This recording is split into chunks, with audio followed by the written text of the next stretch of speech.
ഇപ്പൊ കാണുന്നത് എന്റെ അച്ഛന്റെ ഒരു പുതിയ മുഖമാണ്. എനിക്ക് തീരെ പരിചയമില്ലാത്ത മുഖം. അച്ഛൻ എന്ത് പറഞ്ഞാലും ഞാൻ ഈ കുഞ്ഞിനെ പ്രസവിച്ച് വളർത്തും. പക്ഷെ അയാളുടെ മുമ്പില് പിച്ചപാത്രവും നീട്ടി നിൽക്കാൻ മാത്രം എന്നോട് പറയരുത്. അച്ഛൻ എന്തൊക്കെ പറഞ്ഞാലും ഞാൻ അതിന് തയ്യാറല്ല. അത് ശരി. അപ്പൊ വയസ്സുകാലത്ത് ഈ ഭാരവും കൂടി എന്റെ തലയില് അല്ലേ? കൊള്ളാം, വിശേഷായി. എടീ, നിന്നെ ഞാൻ ഓമനിച്ച് വളർത്തിയപ്പോ എന്റെ വിചാരം വയസ്സുകാലത്ത് നീ എന്നെ സ്നേഹിക്കുകയും സഹായിക്കുകയൊക്കെ ചെയ്യുന്നായിരുന്നു. വേണ്ട, അച്ഛനെ പറ്റി ഒരു കരുതലെങ്കിലും കാണുമെന്നായിരുന്നു. ഇതിപ്പോ എനിക്ക് മതിയായി, എല്ലാം മതിയായി. എനിക്ക് തീരെ വയ്യെന്ന് നിനക്കറിയാലോ. ഒരു ജോലി തീർത്ത് മറ്റൊന്നിലേക്ക് കടക്കാന്ന് വെച്ചാൽ സമ്മതിക്കണ്ടേ? എന്ത് ജോലി അച്ഛൻ തീർത്തത്? എന്ത് ജോലി അച്ഛന് തീർക്കാനുള്ളത്? കേൾക്കട്ടെ. അത് ഇനിയും ഞാൻ പറഞ്ഞു തരണോ? തീർത്ത ജോലി നിന്റെ കല്യാണം. എന്തെല്ലാം പ്രതീക്ഷകളോടെയാ നിന്റെ കല്യാണം ഞാൻ നടത്തിയത്. നിന്നെ വിഷമിപ്പിക്കാത്ത, നിന്റെ ചൊൽപ്പടിക്ക് നിൽക്കുന്ന ഒരു ഭർത്താവിനെ തരണമെന്നായിരുന്നല്ലോ നിന്റെ ഡിമാൻഡ്. അതേസമയം കഴിഞ്ഞുകൂടാൻ കാശ് വേണം. അത്യാവശ്യം കാഴ്ചയ്ക്ക് നിനക്ക് ചേരുന്നവനാകണം. പിന്നെ കുറച്ച് വിദ്യാഭ്യാസവും. കരുണാകരൻ മുതലാളിയുടെ അനന്തരവൻ എന്തുകൊണ്ടും നിനക്ക് ചേരുന്നവനായിരുന്നു. എന്തുകൊണ്ടും. അതാ ബന്ധം കളയണ്ടെന്ന് ഞാൻ നിന്നോട് പറഞ്ഞത്. ഇത്രയും കാലം നീ അവിടെ സന്തോഷമായിട്ട് കഴിഞ്ഞില്ലേ? അവൻ നിന്നെ കയ്യിൽ കൊണ്ട് നടന്നില്ലേ? നീ തന്നെ പറഞ്ഞിട്ടില്ലേ അവിടെ നിനക്ക് റോയൽ ട്രീറ്റ്മെന്റ് ആണ് കിട്ടുന്നതെന്ന്? എന്നിട്ട് വളരെ നിസ്സാരമായ ഒരു കാര്യത്തിന്റെ പേരിൽ ഈ ബന്ധം ഉപേക്ഷിക്കാന്ന് പറഞ്ഞാൽ? അച്ഛൻ പറയുന്നത് കേട്ടാ തോന്നും പ്രസാദുമായുള്ള ബന്ധം തകർന്നത് എന്റെ മാത്രം കുറ്റം കൊണ്ടാണെന്ന്. അതങ്ങനെ തകർന്നെങ്കിൽ അതിന്റെ കാരണക്കാരൻ ആരാണെന്ന് അച്ഛൻ സ്വയം ചോദിച്ചു നോക്കണം. ഞാൻ ഇഷ്ടത്തോടെ ഇറങ്ങി വന്നതല്ല, അച്ഛൻ പിടിച്ചിറക്കിക്കൊണ്ട് വന്നതാ. തിരിച്ചു പോയപ്പോ അവരുടെ സ്വീകരണം അച്ഛൻ കണ്ടതല്ലേ? എനിക്ക് കിട്ടിയ റോയൽ ട്രീറ്റ്മെന്റ് അവരുടെ ആവശ്യങ്ങളുടെയും ദാരിദ്ര്യത്തിന്റെയും പേരിലായിരുന്നു. ഇപ്പൊ അവർക്ക് പൈസയുണ്ട്, സമൂഹത്തിൽ സ്റ്റാറ്റസ് ഉണ്ട്. അപ്പൊ എന്റെ വില ഇല്ലാതായി. ഇനി അവർക്ക് പണം വർദ്ധിച്ചു വന്ന എന്നെ തീരെ വിലയില്ലാതാവും. അപ്പൊ പിന്നെ കൈയുടെ വെള്ളയിൽ വെച്ച് ഇനിയും പ്രസാദ് എന്നെ നോക്കുന്ന എന്തുറപ്പാ അച്ഛനുള്ളത്? എനിക്കറിയാം ആ ബന്ധം ഇനി ശരിയാവില്ല. പ്രസാദ് ഞാനും അത്രയ്ക്ക് അകന്നു പോയി. എന്റെ വയറ്റിൽ കിടക്കുന്ന കുഞ്ഞിന്റെ അച്ഛൻ ആരാണെന്ന് ചോദിക്കുന്ന ഭർത്താവിനെ എനിക്ക് എങ്ങനെ ഇനി സ്നേഹിക്കാൻ പറ്റും? കാല് പിടിക്കണം, കാൽക്കൽ വീഴണം, എങ്ങനെയും ആ വീട്ടിൽ കയറി പറ്റണം. കുറച്ച് കഴിയുമ്പോ എല്ലാരും മറക്കും.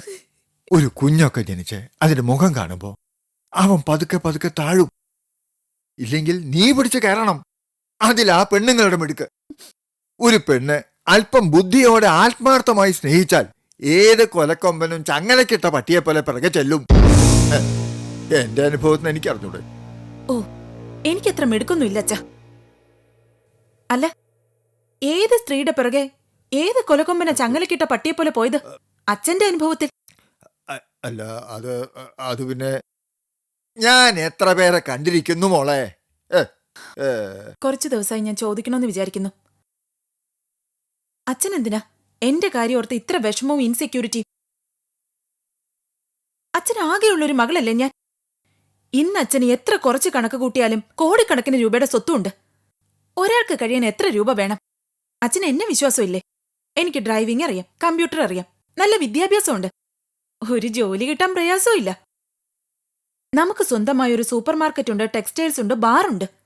ഇതൊക്കെ നോക്കി നടത്താൻ എനിക്ക് പ്രസാദിനേക്കാൾ കാര്യപ്രാപ്തിയുണ്ട്. പിന്നെ എന്തിനാ ഞാൻ പ്രസാദിനോട് കോംപ്രമൈസ് ചെയ്യണമെന്ന് അച്ഛൻ ആവശ്യപ്പെടുന്നത്? എത്ര ആലോചിച്ചിട്ട് എനിക്കത് മനസ്സിലാവുന്നില്ല. അത് പിന്നെ അത് സ്വത്തുണ്ട്, പക്ഷേ നീ തനിച്ച് അതൊന്നും ശരിയാവില്ല മോളെ. നീ എന്താ ഞാൻ പറയുന്നത് മനസ്സിലാക്കാത്തത്? കാശ് എത്ര ചെലവായി നമുക്ക്? എന്തെങ്കിലും ഒരു ഫലം വേണ്ടേ? അച്ഛൻ അങ്ങനെ പറയാം. എന്റെ സന്തോഷാ പോയത്. അതിനേക്കാൾ വലുതാണോ അച്ഛന്റെ കാശ്? എനിക്കിങ്ങനെ എല്ലാ കാലത്തും നിന്റെ കാര്യം കൊണ്ട് നടന്നാ പോരാ. എനിക്ക് കുറച്ച് സമാധാനവും സ്വസ്ഥതയും വേണം. നിന്റെ അമ്മ മരിച്ചിട്ട് കാലത്രയായി. ഇന്ന് വരെ ഞാൻ എന്റെ സുഖവും സന്തോഷവും ഒന്നും നോക്കിയിട്ടില്ല. അച്ഛൻ എന്റെ ചോദ്യത്തിന് മറുപടി തന്നില്ല. ഏത് ചോദ്യത്തിന്? അച്ഛന് ഏത് ജോലിയാ ഇനി തീർക്കാനുള്ളതെന്ന്. എനിക്കങ്ങനെ പല ജോലികളുണ്ട് തീർക്കാൻ. നീ ആരാടി എന്നെ ചോദ്യം ചെയ്യാൻ? നിന്റെ വാക്കനുസരിച്ച് ഇവിടെ നിൽക്കാൻ പറ്റിയാ നിന്നാ മതി, ഇല്ലെങ്കിൽ ഇറങ്ങി പോടി. അത് ശരി, എന്നെ ചോദ്യം ചെയ്യുന്നോ? അച്ഛാ, വേണ്ട, മിണ്ടണ്ട. എനിക്കിനി നിന്നോടൊന്നും പറയാനില്ല. മതിയായി. സഹിക്കാവുന്നതിലേറെ ഞാൻ സഹിച്ചു. ഇനി വയ്യ.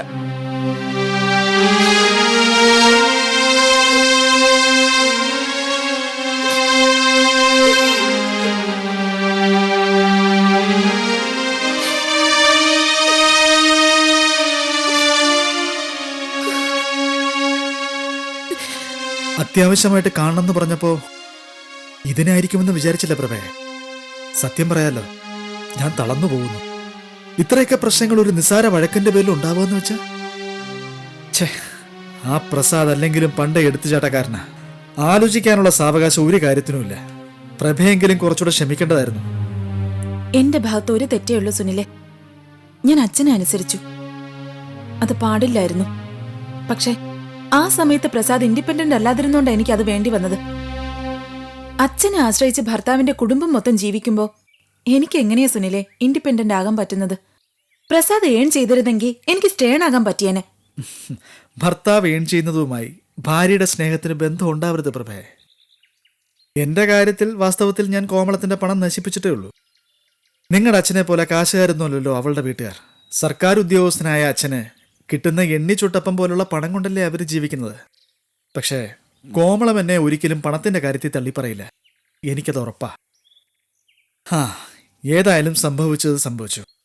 ഇനി എന്താ ചെയ്യാൻ പറ്റുന്നതെന്ന് നോക്കാം. ഞാൻ എന്താ ചെയ്യേണ്ടത്? ധൈര്യമായിട്ട് പറഞ്ഞോ, നമുക്കതുപോലെ ചെയ്യാം. ഞാനിപ്പോ സുനിലിനെ വിളിച്ചത് തന്നെ ഒരു പ്രത്യേക കാരണം ഉള്ളതുകൊണ്ടാ. പ്രസാദിന് നമ്മളെ രണ്ടുപേരെയും ചേർത്ത് ഒരു സംശയം ഉള്ളതുപോലെ പറഞ്ഞു. എന്റെ കുഞ്ഞിന്റെ അച്ഛൻ സുനിലാണെന്ന മട്ട് എന്നെ ഏറ്റവും അധികം വേദനിപ്പിച്ചത് അതാ. ഇവനെത്ര ചീപ്പായി പോയല്ലോ. പണ്ടും അത്തരം വർത്തമാനങ്ങൾ പലതും പറഞ്ഞിട്ടുണ്ട്, എനിക്കറിയാം. പക്ഷെ അതൊക്കെ അപ്പോഴത്തെ വഴക്കിന്റെ ഭാഗമായിട്ടാണെന്നേ ഞാൻ കരുതിയിട്ടുള്ളൂ. അതല്ലാതെ ഇവനെത്ര സീരിയസ് ആയിട്ട് ഇങ്ങനെ ഒരു വിഷം മനസ്സിൽ കൊണ്ട് നടക്കുന്നുണ്ടെന്ന് ഞാൻ സ്വപ്നത്തിൽ പോലും വിചാരിച്ചിട്ടില്ല. പ്രഭേ, എനിക്ക് തോന്നുന്നത് ഇങ്ങനെ ഒരു സംശയം അവൻ പറഞ്ഞ സ്ഥിതിക്ക് ഞാൻ പോയി തുറന്നു സംസാരിച്ചാൽ ചിലപ്പോൾ മാറ്റം വരുമെന്നാ. പ്രസാദ് വല്ലാതെ മാറിപ്പോയി സുനിലെ. പണത്തിന്റെ ഹുങ്ക് ഇത്രയ്ക്ക് തലയ്ക്ക് പിടിച്ച ആരെയും ഞാൻ ഇതുവരെ കണ്ടിട്ടില്ല. പ്രസാദിന്റെ മുഖവും ഭാവവും തന്നെ മാറിപ്പോയി. എനിക്കിപ്പോ ആ മനുഷ്യന്റെ മുഖം ഓർക്കുമ്പോ അകൽച്ചു തോന്നുന്നു. ഇതെന്റെ ഭർത്താവായി ഞാൻ സ്നേഹിച്ച ആളല്ല. ആ പ്രസാദ് കുറച്ചുകൂടി നല്ലവനായിരുന്നു. പണം മനുഷ്യരെ അങ്ങനെയൊക്കെ മാറ്റിമറിച്ച് നിൽക്കും പ്രഭേ. സാരമില്ല, കുറച്ച് കഴിയുമ്പോൾ പ്രസാദിന് സ്വന്തം തെറ്റ് മനസ്സിലാവും. അന്ന് അയാൾ പശ്ചാത്താപിക്കുകയും ചെയ്യും. എന്റെ കുഞ്ഞിന് അതിന്റെ അച്ഛന്റെ സ്നേഹം കിട്ടുകയില്ലെന്ന സങ്കടം മാത്രമേ ഇപ്പോഴെനിക്കുള്ളൂ. അത് ജനിക്കുമ്പോ അതിന്റെ മുഖത്ത് നോക്കുമ്പോഴൊക്കെ അക്കാര്യത്തിൽ എനിക്ക് കുറ്റബോധം തോന്നും. അതുകൊണ്ടാ അഭിമാനം പറഞ്ഞ അയാളുടെ കാല് പിടിക്കാൻ ഞാൻ വീണ്ടും പോയത്. അതൊന്നും സാരമില്ല. പ്രഭ കുറച്ചുകൂടെ ക്ഷമ കാണിക്കണമെന്നാണ് എൻ്റെ അഭിപ്രായം. വെറുതെ പ്രസാദിനെ കയറി അടിക്കരുതായിരുന്നു. പ്രസാദിന്റെ ഇപ്പോഴത്തെ മാനസികാവസ്ഥ നമുക്ക് മനസ്സിലാക്കാവുന്നതല്ലേ ഉള്ളൂ. പണം കിട്ടിയപ്പോൾ ഉള്ള ഒരു മതിമറന്ന അവസ്ഥ, അതൊരു മയക്കം പോലെയാ. ആ മയക്കത്തിൽ അവൻ ചെയ്യുന്ന എന്താണെന്ന് അവൻ അറിയില്ല. അതവന് മനസ്സിലാവണം എന്നുണ്ടെങ്കിൽ ഈ മയക്കത്തിൽ നിന്ന് അവൻ ഉണരണം. അതിന് കുറച്ച് സമയം വേണം പ്രഭേ.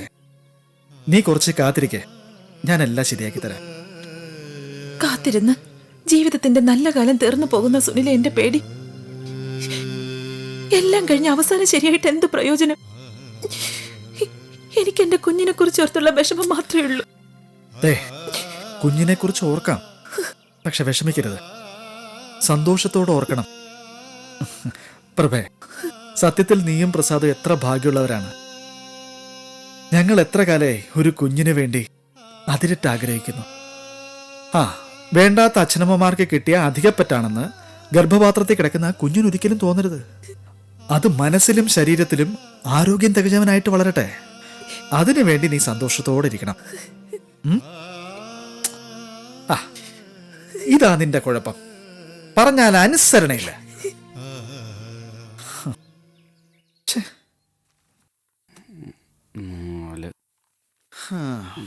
പ്രസാദ് മുതലാളിക്ക് വീട്ടിലും ഇത് തന്നെയാണോ ഹോബി? ഈ കാശെല്ലാം ഏത് അലമാരയിലാ വെക്കുന്നേ? നമ്മുടെ വല്യമ്മാവന്റെ അലമാരയുടെ കാര്യം മറന്നുപോയോ? പക്ഷേ അലമാരയിൽ വെക്കുന്ന റിസ്ക് ആണെന്നേ ഞാൻ പറയൂ.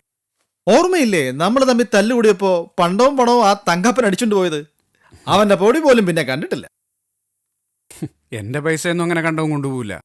ഞാൻ വളരെ കെയർഫുൾ ആയിട്ട് നോക്കാറുണ്ട്. അല്ല, എന്താ ഇങ്ങോട്ട് വന്നത്? വലിയ ടൈറ്റേഴ്സുമില്ലേ? ഈ കാണുന്ന പോലൊന്നും അല്ല. ബാങ്ക് എന്ന് പറഞ്ഞാൽ 5 പൈസ കയ്യിലെടുക്കാൻ കാണൂല. എന്നാ കാണുന്നവർക്കത് വിശ്വാസം വരുമോ? കാണുമ്പോൾ അത് 1000-ന്റെ 500-ന്റെ നോട്ടുകളാ. ഒരു കാര്യമില്ല. സുനിൽ വിചാരിക്കും ബാങ്ക് എന്ന് പറഞ്ഞാൽ പൈസ കയറിഞ്ഞ് മറിയാണ്. പക്ഷെ ഇല്ല. ഞാനാണെങ്കിൽ കടം വാങ്ങിച്ചു റോൾ ചെയ്തുകൊണ്ടിരിക്കുകയാണ്. അമ്മാവന് പിന്നെ റബ്ബർ തോട്ടത്തിന്റെ ഒരു സപ്പോർട്ട് ഉണ്ടായിരുന്നു. ഇവിടെ കുറഞ്ഞാൽ അതിൽ നിന്നുള്ള ഇൻകം എടുത്ത് ഇങ്ങോട്ട് റോൾ ചെയ്യാം. അവിടെ ആവശ്യമുണ്ടെങ്കിൽ ഇവിടത്തെ ഇൻകം എടുത്ത് അങ്ങോട്ട് റോൾ ചെയ്യാം. ഇതിപ്പോ ഞാനാണെങ്കിൽ ഇത് തന്നെ ഇട്ട് അഡ്ജസ്റ്റ് ചെയ്യാം. അച്ഛ എപ്പോഴും കുറ്റപ്പെടുത്തല. ഓ, തോട്ടം മതിയായിരുന്നു. ഇതാ പറയുന്നത്, ഇക്കരെ നിൽക്കുമ്പോ അക്കരെ പച്ച. അവിടെ കോമളത്തിന്റെ അച്ഛന്റെ നേരെ തിരിച്ച അഭിപ്രായം. ഇതായിരുന്നു നല്ലതെന്ന്. അതെ, ഞാൻ വന്നതേ പൈസ കടം ചോദിക്കാനൊന്നും അല്ല. അയ്യോ, അത് പിന്നെ എനിക്ക് അറിഞ്ഞൂടെ. എന്നാ പിന്നെ എന്താ കാര്യം? നല്ല ക്ഷീണം. കുറച്ചു ദിവസമായിട്ട് ഭയങ്കര അലച്ചില്ല. ഒറ്റയ്ക്കല്ലേ, അതിന്റെ ക്ഷീണം. പ്രഭ കൂടി ഉണ്ടായിരുന്നെങ്കിൽ പ്രസാദിന് ഇത്രയും ക്ഷീണം തോന്നില്ലായിരുന്നു. പ്രസാദിന്റെ നോട്ടെണ്ണൽ തടസ്സപ്പെടുത്താൻ വന്നതല്ല ഞാൻ. പ്രഭയും പ്രസാദും തമ്മിലുള്ള പിണക്കം ഇങ്ങനെ തുടരുന്നത് ശരിയല്ലെന്ന് പറയാനാ. സുനിലിന് എന്താ ഇക്കാര്യത്തിൽ ഇത്ര താല്പര്യം? ഈ നാട്ടിൽ ഇങ്ങനെ എത്രയോ ഭാര്യ ഭർത്താക്കന്മാർ പിണങ്ങി നിൽപ്പുണ്ട്. അവിടെയൊക്കെ സുനിൽ മധ്യസ്ഥതയ്ക്ക് പോവോ? ഇല്ല. പിന്നെന്താ പ്രഭയുടെ കാര്യത്തിൽ മാത്രം ഇത്ര താല്പര്യം? അല്ല, എനിക്ക് അറിയണമല്ലോ. കോയമ്പത്തൂർ പോയപ്പോ ആ തട്ടുകടയുടെ മുമ്പ് വെച്ച് നമ്മൾ തമ്മിൽ ഇക്കാര്യം പറഞ്ഞ് വഴക്കിട്ടതാ, ഓർമ്മയുണ്ടോ? ഇന്ന് എനിക്കിനി പഴയ കാര്യങ്ങൾ പറഞ്ഞ് തർക്കിക്കാൻ സമയവും ഇല്ല, താല്പര്യവും ഇല്ല. ഒന്നാമത് ഒരുപാട് ജോലി തിരക്കുണ്ട്. സുനിലിനെ പോലെ അല്ലല്ലോ ഞാൻ, മുതലാളിയായി പോയില്ലേ. കുത്തുവാക്ക് മനസ്സിലായി പ്രസാദേ. പക്ഷെ എന്ത് പറഞ്ഞാലും ഇന്ന് ഞാൻ ക്ഷമിക്കും. അങ്ങനെ തീരുമാനിച്ച ഇങ്ങോട്ട് പുറപ്പെട്ടത് തന്നെ. അതെന്താ അങ്ങനെ ഒരു തീരുമാനം? കാരണം പ്രഭയുടെ മാത്രം പ്രശ്നമല്ലല്ലോ ഇത്. പ്രഭയുടെ കുഞ്ഞിന്റെ കൂടി പ്രശ്നമാണല്ലോ. പ്രസാദേ, ഭാര്യയും ഭർത്താവും ആവുമ്പോ ഇണങ്ങും പിണങ്ങും ഒക്കെ ചെയ്യും. അത് ചെറിയ പുല്ല് പോലെ വളരുന്ന പാടെ അങ്ങ് പിഴുത് കളയണം. അതിന്റെ ഒരു പാട് പോലും അവിടെ അങ്ങ് കാണരുത്.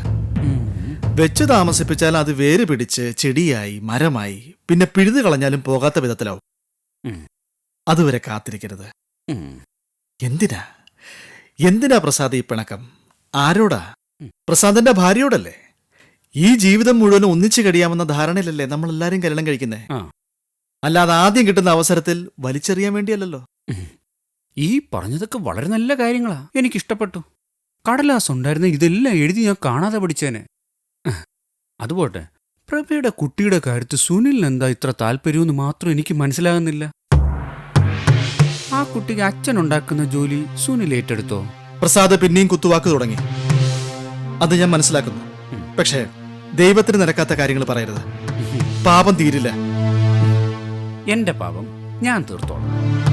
സുനിൽ ചെയ്ത പാപം എന്റെ തലയെ കെട്ടിവെക്കാതിരിക്കാൻ മാത്രം വരാതിരുന്നാ മതി. പ്രസാദ് ഇത്ര വിവരക്കേട് പറയുന്നത് ഞാൻ വിചാരിച്ചില്ല. സ്വന്തം കുഞ്ഞിനെ തള്ളിപ്പറയുന്നത് ലോകത്ത് ഏതെങ്കിലും പുരുഷന് ചേർന്നാണോ? അത് സുനിൽ സ്വയം ചോദിച്ചാ മതി. അവളെന്റെ കർണത്തടിച്ചു. അതേ ജന്മം ഞാൻ ക്ഷമിക്കില്ല. അവളെ ഞാനൊരു പാഠം പഠിപ്പിക്കും. അവൾ തന്തയില്ലാത്ത കുച്ചിനെ പ്രസവിക്കട്ടെ, ആൾക്കാർ ചിരിക്കട്ടെ. അതിന് സുനിലിന് എന്താ എത്ര ദണ്ണം? പ്രസാദേ, സൂക്ഷിച്ച് സംസാരിക്കണം. പലതവണയായി ഞാൻ പറയുന്നു, ഇങ്ങനെ കാര്യമില്ലാത്ത കാര്യങ്ങൾ പറഞ്ഞു പരത്തി ആളുകളുടെ ജീവിതം നശിപ്പിക്കരുതെന്ന്.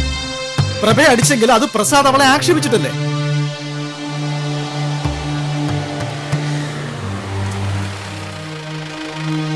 എന്റെ വീട്ടിൽ കയറി വന്ന് വഴക്കുണ്ടാക്കിയോണ്ടല്ലോ. ഞാനിപ്പോ പഴയ പ്രസാദൊന്നുമല്ല, ഓർത്തോ? ഞാൻ വിളിച്ച എന്റെ പിള്ളേർ 5-6 പേരിങ്ങി വരും, കാണോ? ഓ, അടിച്ചതും തിരിച്ചടിച്ചതും ഒക്കെ സുനിലിനോട് കൃത്യമായിട്ട് പറഞ്ഞിട്ടുണ്ടല്ലോ. അല്ല, എങ്ങനെയാ ഈ ബന്ധം? രാത്രി അങ്ങോട്ട് പോവോ അത് അവൾ ഇങ്ങോട്ട് വരും?